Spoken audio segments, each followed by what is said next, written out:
Nonna's Hanukkah Surprise by Fisman. Illustrated by Martha Avilés. Do we have to go?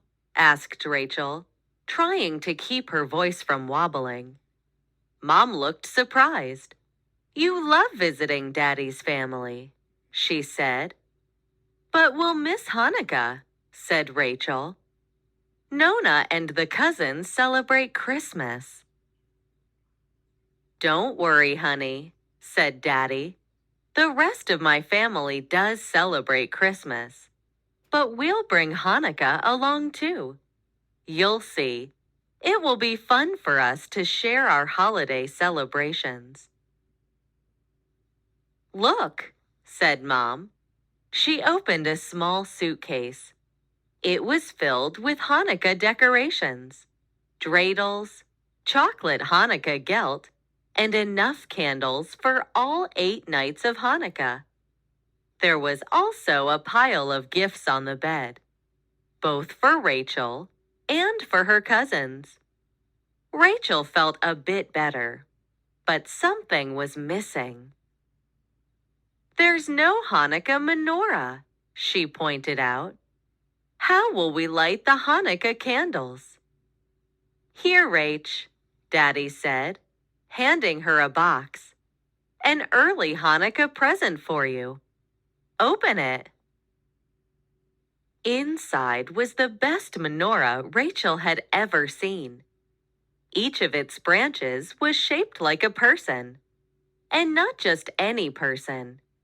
This menorah had 9 proud Maccabees, each holding a candle, including one for the shamash. Rachel loved the story of the Maccabees, the brave Jewish fighters who defeated King Antiochus. She did think it was unfair, though, that the Maccabees were all boys. Rachel was sure that if she'd lived in the days of Antiochus, she would have been a Maccabee too. That was why this particular menorah was the very best. All 9 Maccabees were girls. Rachel gave Daddy a big hug. Okay, she said with a smile. We'll bring Hanukkah with us to Nonna and the cousins. A week later, Rachel's family took a taxi to the airport. Mom was in charge of the Hanukkah suitcase, but Rachel was in charge of the Maccabee menorah, which was safe in her very own backpack. On the plane, Rachel carefully tucked the menorah under the seat in front of her. Then she buckled her seatbelt and waited for takeoff. The next thing Rachel knew, Daddy was shaking her shoulder. Wake up, Rach, we're landing. Everyone stood up and shuffled into the aisle. Mom was already opening the overhead bin to take out the Hanukkah suitcase. Sleepy Rachel lurched to her feet and followed her family to the exit. In the airport, Nonna and the cousins were waiting. There were lots of hugs and even more kisses. Nonna gave Rachel the biggest hug of all. Rachel took a deep breath, smelling Nonna's perfume. Nonna always wore lots, so everyone could enjoy it. She even saved her perfume bottles, because, she said, they were too beautiful to throw away. I'm so glad you're here, Bella, said Nonna in her heavy accent. Me too, Nonna, said Rachel, and she meant it. As soon as Rachel stepped inside Nonna's house, she caught the scent of evergreens and a whiff of Nonna's famous panettone. Nonna took Rachel straight to the kitchen and cut her a thick slice of the sweet, fruit-filled bread. I'm making all my special foods for Christmas, Nonna said proudly. Then she winked. And we're going to have Hanukkah too. Don't you worry. You brought everything we need, yes? Rachel nodded. Mom has decorations and lots of other stuff. And She stopped. She had been about to say, I have the menorah. But she didn't have the menorah. It was still on the plane. How could she have forgotten it? A giant lump grew in Rachel's throat. What's wrong, Bella? Asked Nonna. Rachel ran to her parents.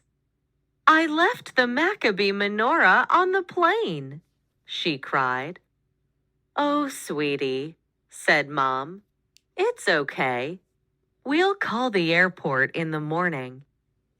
But tonight is the first night of Hanukkah, sobbed Rachel.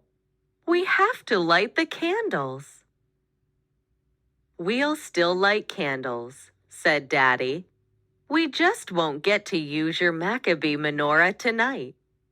But we'll put up the decorations, play dreidel, and eat latkes like we always do. Don't worry, honey. It will be okay. Mom opened her suitcase. The cousins swarmed around, reaching for decorations and spinning the dreidels on the kitchen table. But not Rachel.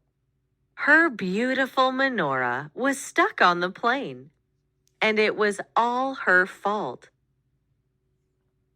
Rachel rested her head on the kitchen table. She wished she could just go back home. Then she smelled perfume and heard a whisper in her ear. Teach me about the menorah, Bella, said Nonna. Then I'm going to make you feel better.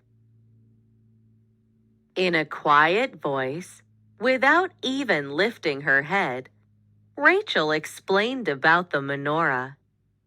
She told Nonna how it had 8 candle holders for the 8 nights of Hanukkah, and 1 extra for the shamash, the worker candle that lights the rest, and how, on the first night of Hanukkah, Jews light 1 candle plus the shamash, with another candle added each night, until on the last night, all 8 are lit. Okay, said Nonna. Now I know, so now I'll fix. But first I need my super-duper glue. Nonna took the glue from a drawer. Then she slipped 2 Hanukkah candles out of Mom's suitcase and marched out of the room.